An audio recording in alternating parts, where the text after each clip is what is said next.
Hey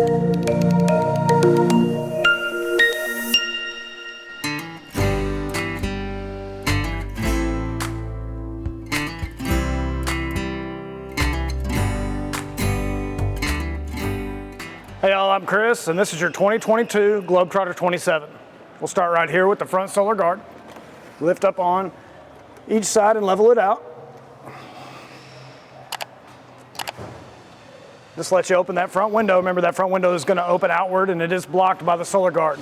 So before you'll be able to open it from the inside, you'll have to come outside and open the solar guard first. All the rest of the windows that do open from the inside aren't blocked, but I will mention they tend to stick to the gaskets, especially in the summertime when it's hot outside. So if you've undone the latches and you're pushing on the stalks on the inside to open the window, if the window does not open readily, do not force it. If you push too hard, you'll end up shattering the window. I want you to come outside with an old credit card, a plastic scraper, maybe even the end of your finger. Free it from that gasket, and then you'll be able to open it from the inside. Now this is the twin bed model, so you're gonna have a big storage compartment right here in the front. There is a light inside here. We'll reach across and turn that on. Turn that off. Below that, you're going to have the battery box. This unit has onboard solar, so it's going to come with AGM batteries from the factory. Remember, those AGM batteries are sealed, so you don't have to worry about checking the water level. A couple of fuses in here that I want you to be aware of. This is going to be the fuse for the tongue jack. This is a 30 amp slow blow fuse, and it's the only one on the trailer that's like this. Also in here, we're going to have just your standard 15 amp blade fuse, and this one's going to be for the solar plug that's over here. Now next to that solar plug is where the handle for the spare tire is found. You're going to pull a cotter pin and a slide pin, and the handle is going to drop down.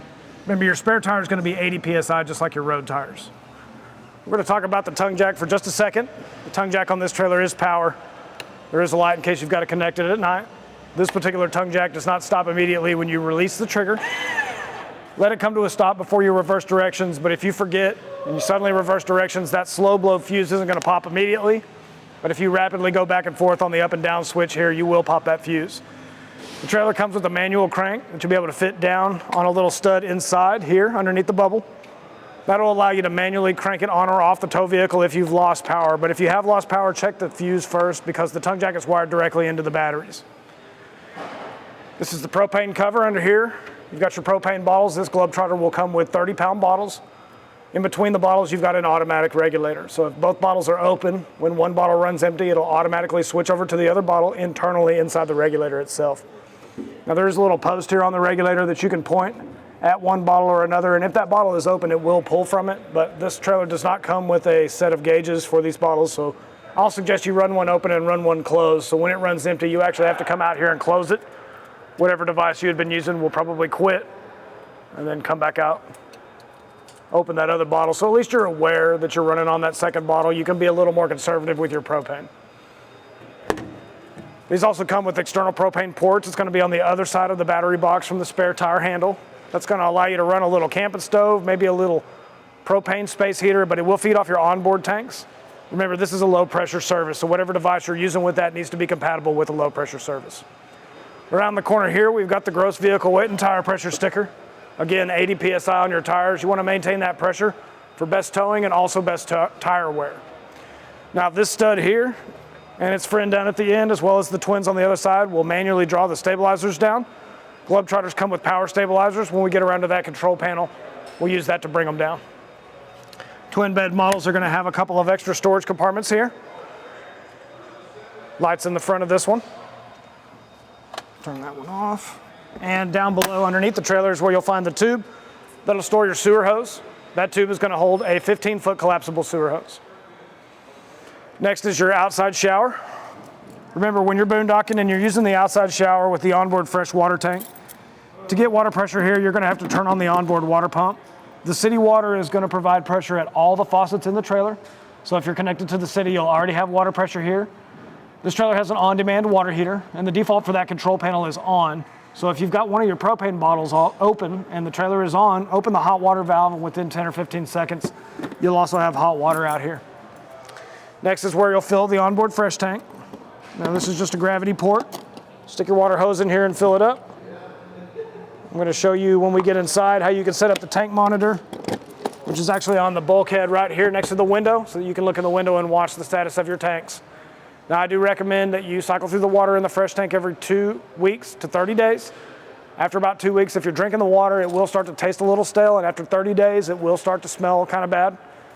The drain for the freshwater tank is going to be back here in between the 2 tires. You'll see a little white petcock on the side of that silver case. Take the little flag at the top, rotate it around to the back, and it will slowly drain. City water connection here. So if you're staying at a camping site that offers a water service, you can connect a water hose here, and it will feed all of the faucets, but it doesn't fill the fresh tank. Remember, the Airstream trailers have built-in pressure regulators. You don't need to add external pressure regulators. These are also plumbed through the onboard water pump. So if you're staying at a camping site and the water pressure is weak, you can turn on the water pump and it'll help boost the pressure at your faucets. Below that, you have a waste cleanout valve. When you attach your water hose here, it's going to put water directly into the black waste tank only. That's where the toilet empties, and it's designed to help you flush that one out. Talk about your waste cleanout service next. There is a light here in case you've got to connect at night. These trailer tanks are labeled main and auxiliary. So that's going to be the black tank on the left and the gray tank on the right. You always begin with the main tank. These are just little keepers. Push those out of the way and pull the gate valve. But before you pull that valve, of course, you need to connect your sewer hose here and connect a water hose here and start to introduce fresh water. This is a gravity drain, so you need the maximum volume of water to help carry all that solid waste out. So I do recommend you fill it as full as you're comfortable with, 80 or 90%. And again, you'll be looking in the window right back here to watch the status on the tank monitor. Once the tank's full, pull the valve, and you'll notice the water comes out of this port much faster than you can get it back in here due to the size of the pipe. So when you see the flow diminish and the tank is mostly empty, I want you to close the valve and fill it right back up to the top with fresh water. You're going to fill and empty this tank 2 or 3 times until that flow goes from muddy to clear. I want you to wash it out until it's basically clean. Once it's clean, close the valve, let a little water back into that black tank so that you've got something in there for your chemical to dissolve and diffuse into. I will typically fill it until it reads about 5%. That's usually the first number you're going to see on the tank monitor. Shut my water off, go inside and add the chemical into the toilet right then so I don't forget. You want to leave a little chemically treated water in the black waste tank all year long, so as you're towing the trailer around, it's going to slosh around in there, it's going to help keep the inside of the tank clean, and your toilet will be ready for use if you need to use it. Come back outside and do the gray tank second, or the auxiliary. That's going to have mostly soapy water from your sinks and showers. Doing that second will help wash this pipe out. Make sure you do not ever open both valves at the same time. If you do, the black tank or the main tank is going to flow into the gray tank and it's going to contaminate it. And if you leave your valves open at your campsite, you're just going to end up drying your waste tanks out, and then you're going to have to do an excessive cleanup to get those things clean again. So keep the valves shut, even if you can keep your hose attached for a waste clean out. All right. This is your cable and satellite port. They are labeled cable and satellite. They're going to terminate in different places inside the trailer. So we'll talk again about that. Camp power here. It's a 50 amp service on this trailer, and this is the shore cord that comes with the trailer. It's 25 feet long. These smart plugs have caps that you can cover the end with while you're stowing it. That'll keep dirt and debris out of it. Heading back this way. You'll look through the window right here. You'll be able to see that tank monitor there on the wall. And I will mention that the digits are easier to see when they're lit.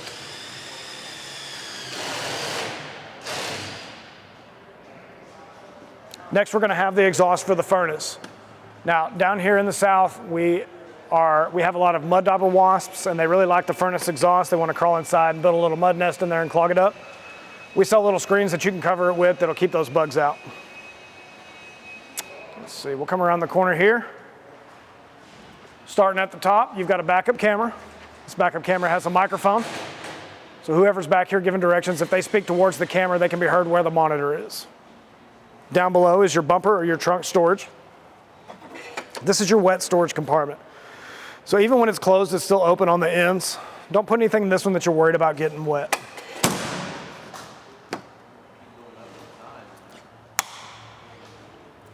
Hang out here for just a second, Brian. Let me grab an awning tool and we'll pull these awnings out. All right, we'll pull the manual awnings out now. The one on the rear does not have a latch, so just grab the strap and pull it out. Rotate the stalks all the way around.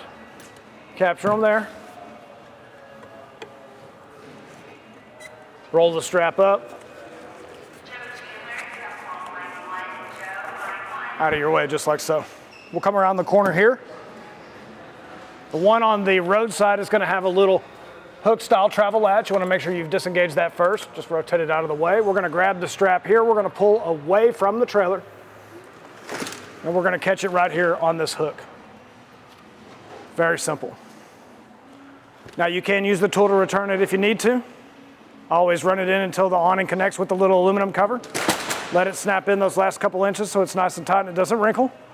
Please make sure you remember to re-engage your travel latch if you're leaving your camping site.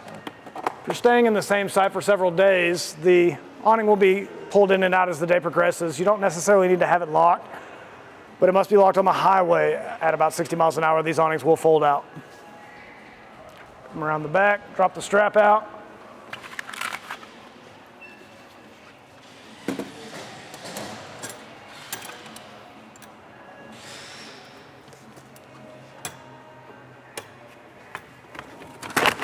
All right.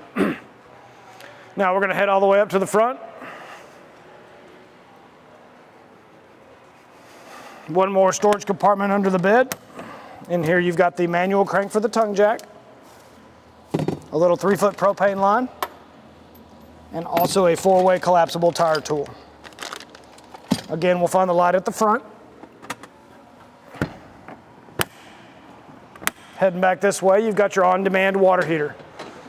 Now, this is an on-demand water heater. It is not a tankless water heater. There's a little 0.4 gallon tank, but it will act like a tankless water heater. So you're gonna get hot water within 10 or 15 seconds.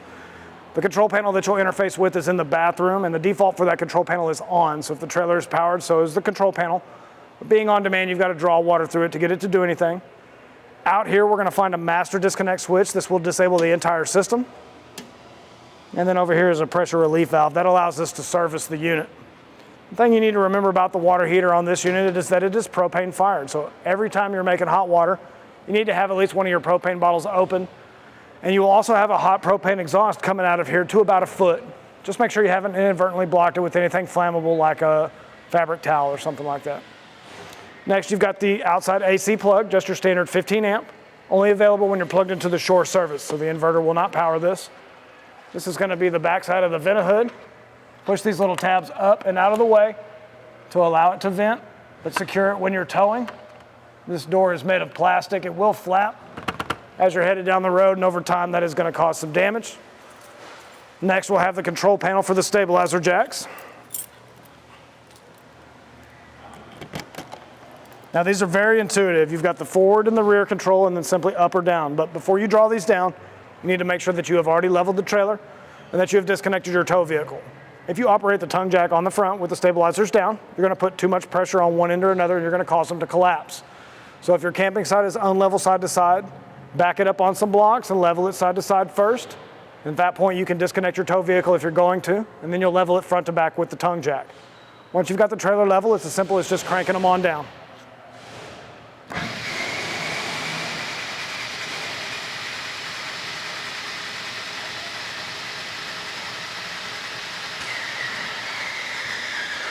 Now these will stop on their own if they've got too much pressure on them, but the thing you need to remember about the stabilizers is to bring them up before you leave.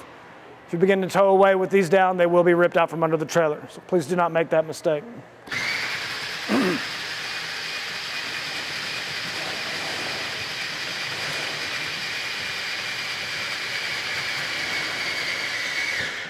Once I've got them up, I'll bump them a couple of times to make sure they're seated, and then of course close and lock the door. Talk about the entry door next. These entry doors were built in pairs. They're made to be closed in pairs. Do not ever slam the main entry door onto the screen door. Over time, you're gonna flatten it out and you're gonna cause the hinges to stop sitting right. Every time you close the door, make sure you have them secured together. And the reason is you've got a thick rubber gasket and it's got a 2-stage latch. So if you don't close the door hard enough, the second stage will not engage. They can be pushed, but the doors were designed to be closed firmly. So use a little bit of force there. Hi everybody, Aaron Hvac, President of Airstream of DFW and Hvac RV Centers. And I just wanted to interrupt this video for a brief moment to thank all of our customers for all the awesome surveys that they have done for us for our service work. In fact, we have a higher score than the factory itself at the moment, so I just wanted to say thank you, and also to announce, because of that success and the success of our same-day service program, we've decided to expand our service center. We're going to double, maybe even triple in size. It's all going to be indoor. A lot of great things coming, but again, it's all about putting customers first in customer service, and cannot wait to show you what all we can bring for all of our Airstream customers. So please come and see us. If you have any questions about our same-day service, or you'd like to make an appointment, just call the number below. We're happy to explain it to you or get you in here and take care of you. Now, back to the video. The entry step. To get the lower step out, I want you to lift the rear of the step and push the front edge towards the trailer. If you allow that front edge to come forward, you're going to wind up with the step upside down. So push it towards the trailer and roll it all the way around. Folding them both away, push the hinges in, fold that lower step straight up and down, and then roll it onto the upper step. From here, you're going to lift slightly to release the hinges, and you're going to slam it up underneath. I do suggest you do it from the center and not from the side so you don't pinch your fingers. Now, to get them back out, you can grab one hook or another. These hooks are connected, but when you pull these up, pull them up and hold them up. Don't just pop them, so that way it doesn't catch the step as it goes past. Just like that. Make sure both sides are secure, and again, lift the rear of the step, push the front towards the trailer, and roll it out like so. Now, as we come inside, I do want to mention, you've got the master disconnect switch here. This is going to turn every item in the trailer off, including the refrigerator. This is going to be the dimmer light for the awning and the overhead light. This will be the galley light, so the two lights over the sink. Above that is going to be the entry light, so this light over the entry door here. On the other side, the silver switch is going to do the rope accent lights over the cabinets. And then below that, you've got the awning control. Remember, there is a fire extinguisher as you come in the door. This is going to be a little cabinet. It's sharing its space with the subwoofer for the radio. We'll do the power awning on the curbside now. Control panel right here inside the door. When you're not running the awning in or out, I want you to make sure the control panel is turned off. So the very first thing we're going to do is turn the control panel on. And then before you press open for the first time, I want you to press the close button. As you're towing the trailer, the awning is going to shake away from the trailer maybe just a little bit. By pressing close, it's going to tuck back into the trailer. It's going to reset. It's going to allow the awning to work more smoothly. So we'll press close, and then we'll press open. Now down here on the end, you're going to see it start to stack. When it does, just give it a little pull. Turn on that LED light. Notice it's dimmer.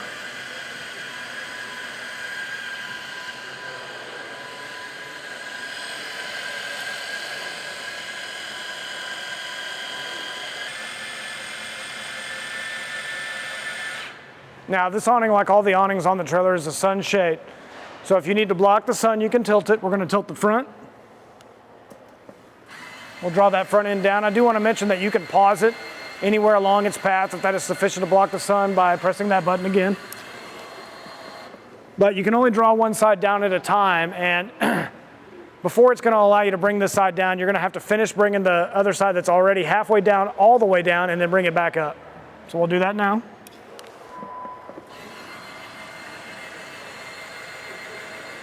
And now back out.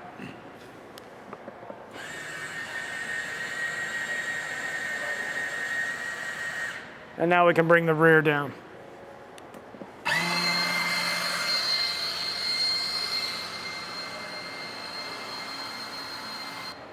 Now, when we've got the rear down, I do want to mention that you're going to have difficulty getting the door to shut. Do not scrape the door across that piston. Over time, you're going to put a scuff mark on it. It's going to cause it to leak. You can push the piston up and out of the way just to get the door shut. I also want to mention that because this is a sunshade, if the wind picks up or it starts to rain and you've got one side or another tilted, you do not have to waste those few moments of bringing it up before you close it. You can simply press the close button, and from there it will close. And it would have happened if it had been the other side that was drawn down as well.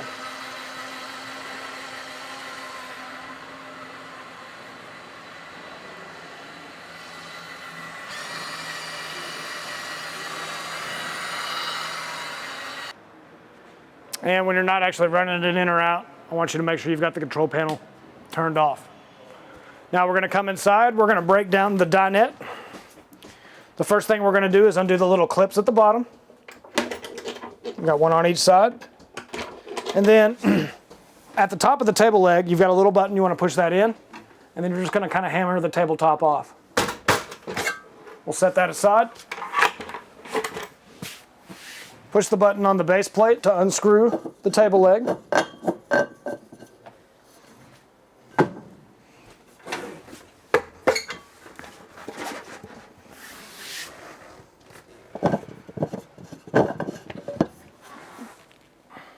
Now under here you're going to have a couple of drawers. These have little lids on them. And they are designed for you to span that space with a cushion. These trailers will ship with one cushion that's not like the rest. And that's designed to fit right here in this space. I'm not too keen on sitting on drawer slides. So what I would do is probably maybe leave this guy at home. And instead of sitting on these drawers, I'll use the rear portion of the table and I'll half set up the bed. We'll go back into the wardrobe here, grab another cushion.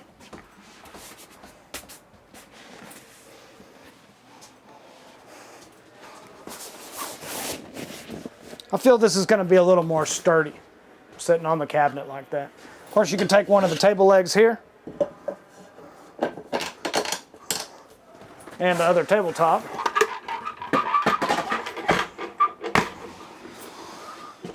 You've got several different options for your table there. They're also going to provide a place inside the wardrobe, step back that way, against the rear bulkhead wall to stow the table legs. Just like that. Let me grab that big cushion and slip it back in there. And you'll notice against the back wall in the wardrobe, you've got two small cushions. The two smaller cushions are for the portion of the bed here that pulls out.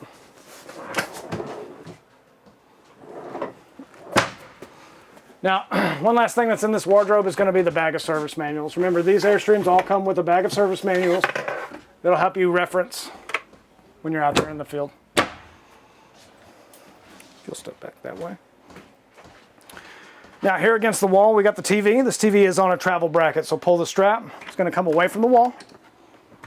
And behind there, we're going to find the power for the antenna booster. So it's hard to see with the cable in the way, but there's a white plate. It's got a green light. When the green light is lit, it's sending power to the antenna on the roof, so you can pull in your local signal on your TVs.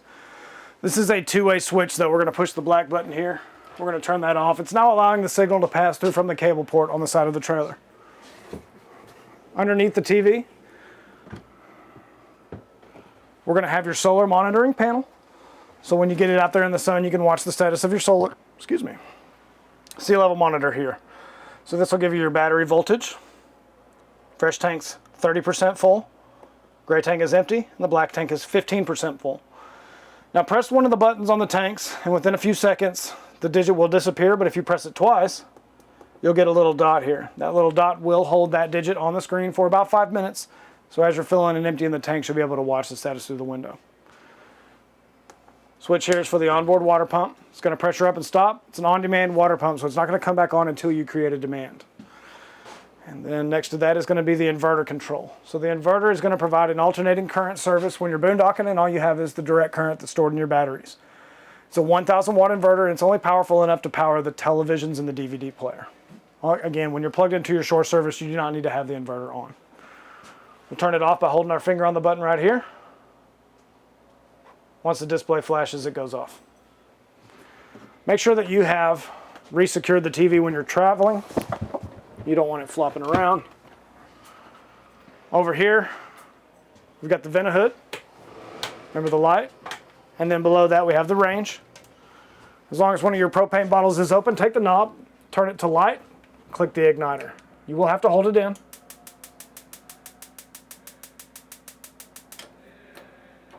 And what I'm going to do is bleed the system. All right. Once it lights, they'll stay open on their own. Now, remember, the lid for this is glass. So if you've been cooking on them and they're nice and hot, give it a chance to cool before you close it. Below that, this one comes with an oven. Pull the little rack out. Bag of screws. They don't need. The igniter will actually light the oven on the Globetrotter. So take the knob and turn it over here to light.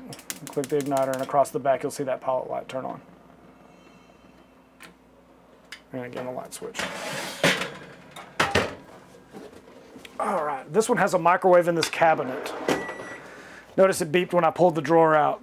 Once you close the cabinet with the microwave in it, it takes the power away from the microwave. And in this one, it's just a microwave. There's no convection or broiler feature. But that way the microwave won't inadvertently come on when it's closed up in that cabinet there. Back here we have the refrigerator. This is an AC/DC refrigerator. So when you're plugged into your shore service, it's running off of AC, and if you pull the plug, it's going to automatically switch over to DC. You don't have to do anything to make that happen. Across the top, you've got the power button, the up and down on the temperature. Refrigerator is set at 5. 5 is the coldest number. Freezer we've got currently set at 3. When you go to turn this thing on and off, you've got to hold your finger on this power button for nearly 4 seconds. And the same is true when you turn it back on. Finally, we've got a night mode. When it's in night mode, it's going to dim the lights here. It's going to make the fan inside there a little quieter so it doesn't keep you awake while you're trying to sleep. Remember, this refrigerator takes 2 or 3 hours to get completely cold. We're going to recommend you plug it in and get it cold overnight. If you've got it full of cold food and leave the door shut, it will stay cold in there for 5 or 6 hours without an external power source. But remember, doesn't matter what it's running on. If you hit the power source, if you hit the master disconnect switch by the door, the refrigerator does turn off, and then your 5 or 6 hours will begin then. Below that, we've got the breaker and fuse box. Second one from the left is the GFCI reset. Almost every fuse in the trailer is a 15 amp fuse. You've got a 1 amp here for the carbon monoxide detector, and you've got a 30 amp up here for the subwoofer. Everything else is just your standard 15 amp fuse. Listed on the sticker to the right. In between the fuse and the sticker is a little red LED light. So if one of the fuses goes out, that light should appear through the window on the door. Coming back this way, we've got your shower. The shower door in this trailer is glass. There is a little tab keeping it shut. You don't want it flying open while you're driving. It's going to shatter if it bangs too hard. But you can actuate the tab from inside the shower. So that way you can keep the shower door closed. If you turn and bump it with your elbow, you won't knock it open and spill a bunch of water on the floor. In the shower at the top, you've got a manual vent fan. This one gets pushed open. Little red button's going to turn it on. Pull it closed. There's a clothesline in here that we can stretch across and tighten down. It's good for your bathing suits or your dish towels, but not your bath towels. And then, of course, the shower head itself has got a pause feature so you can pause the water while you're soaping up. That's going to help you conserve the capacity of your gray tank. Finally, you'll find the light switch outside of the shower. Step past me, Brian. We'll go over the bathroom next. Now, in the bathroom, light switch here on the wall. In between the lights, manual vent fan. Pushed open, little red button turns it on and off. Pull it closed. Next to the light switch is the water heater control. We're going to turn it down to 118 degrees, and it's on demand. So all we have to do is turn it on. It's going to give us an indicator when it starts to work, and once it lights, we'll see a little flame in the middle. When the temperature crosses about 110, it should already be starting to get warm. And of course, once it temps up, it will hold that temperature until you run it out of water or you run it out of propane. So it's actually already warm right there. Takes just a few more minutes for it to catch up. All right, and then goes off automatically when you take the demand away. The toilet is real easy to use. There's a lever on the right-hand side. You'll give it a partial step to fill that bowl. Full step to flush it. Remember, your tank chemical goes straight down into the bottom of the toilet. Under here, we're going to find the toilet paper holder.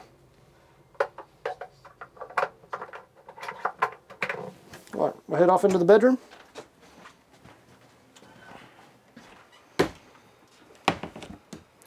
These cabinets can have the shelves removed, and there's bars in there so you can hang your clothes from them. TV in the bedroom is also on a travel bracket. Overhead lights in the bedroom are also on a dimmer. And the silver switch below is the rope accent. Finally, we've got the HVAC control. All right, so when the HVAC controller is dark, the first press of any of the buttons is simply going to turn the backlight on. So you folks will end up pressing the buttons twice in a lot of cases. We're going to press the power button here, we're going to turn the backlight on, and then we're going to press it again to get the unit powered. Zone 1 is typically going to be the bedroom unit. Zone 2 will usually be the unit in the rear of the air conditioner. We're going to use the mode button, and the first option we're going to have is the air conditioner. Now, I do want to mention that these air conditioners don't fire up immediately. It takes just a few minutes. You'll see a little hourglass pop up. The fan's going to come on first, and then once the compressor kicks in, the hourglass will disappear, and that's usually within about 30 seconds of the fan itself coming on.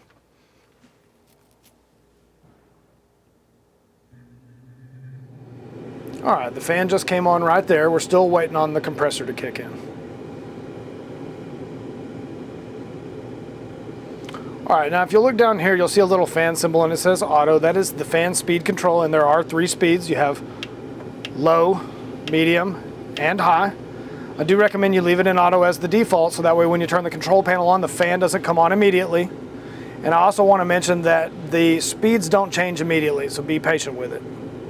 Now, by mode, we're going to have another auto across the top. The auto across the top is going to automatically switch between the air conditioner and the heat pump, depending on your ambient temperature and what you've got the target temperature on the control panel set for.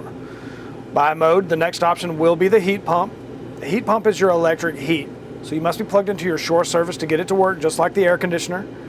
It does make a little squishy sound as it switches back and forth from the air conditioner to the heat pump, so you can listen for that. And I also want to mention that the heat pump is only going to work at 100% efficiency down to about 50 degrees ambient temperature. After that, you're going to want to switch over to the propane furnace. The propane furnace is powered through zone 2. So on zone 1 after the heat pump, we have a fan only option and then off. But on your 50 amp service trailers, you'll use the zone button to switch to the other zone, and they can be fired up simultaneously. So if we switch back and forth here, you'll see that both zones are powered. On the single air conditioning units, the zone button doesn't do anything, but you can use it to force the overhead fan off when switching from one of the speeds back to auto. So once we get the compressor going on zone 2, I'll switch back over to zone 1, and we'll shut that one down. All right, so switching back to zone 1, cycle all the way through to off, and then as we press the zone button, it's going to force that overhead fan off. Zone 2 is going to have the same options. So we'll have the air conditioner first, and then the auto between the AC and the heat pump. The heat pump is next. And then on zone 2 after the heat pump is where you'll find the propane furnace. The furnace is going to disable the overhead unit, and it will come on down below separately. They are 2 separate units. And even though the furnace is powered through the same control panel as the air conditioner and the heat pumps, the furnace is going to work when you're boondocking, and it will run off of just the batteries, whereas the air conditioners and the heat pumps will require you to plug into a minimum of a 30 amp service. A 30 amp service will allow you to use one air conditioner even on a 50 amp trailer, and it'll simply be whichever air conditioner you turn on first. If you've already got one air conditioner running and you tried to turn the other one on a 30 amp service, it's going to act like it wants to come on. It simply never will. And of course, a 30 amp service is all you need to run the single air conditioning units, but you want to try to pick a 50 amp service if you have a 50 amp unit, especially in the summertime, if you want to be able to run both air conditioners. Back to the furnace, I do want to mention the furnace does not light immediately, but it is propane fired, so you need to make sure that you've got at least one of your propane bottles open. It takes about 10 seconds before it lights. Once it's lit, you can use the overhead fan if you're plugged into the shore service by selecting a speed, and that'll draw the furnace air up into the ducting and help redistribute it throughout the trailer. After you shut this off, and I do want you to cycle through to off on both zones before you turn the control panel off, you'll notice that the furnace continued to run for 2 minutes. Please do not depower the trailer during that time. It is just blowing regular temperature air through the ducting to make sure there's not any hot spots. And I want you to make sure that both zones are off before you turn the control panel off, so that way when you turn the control panel back on, it doesn't accidentally come on to whatever you had been using previously. We also have the inside temperature button here. You have your Fahrenheit Celsius button, temperature up and down. There is a clock, and it has 2 programmable cycles. Remember your fan speed control, the modes, the zone button, and of course your power button. All right guys, thank you for your time. Thanks for watching our video. If you have any questions or have any recommendations on content you'd like to see, make sure to drop a comment in the comment section below. If you enjoy our content, give us a like and be sure to subscribe to our channel. Thanks again from Airstream DFW.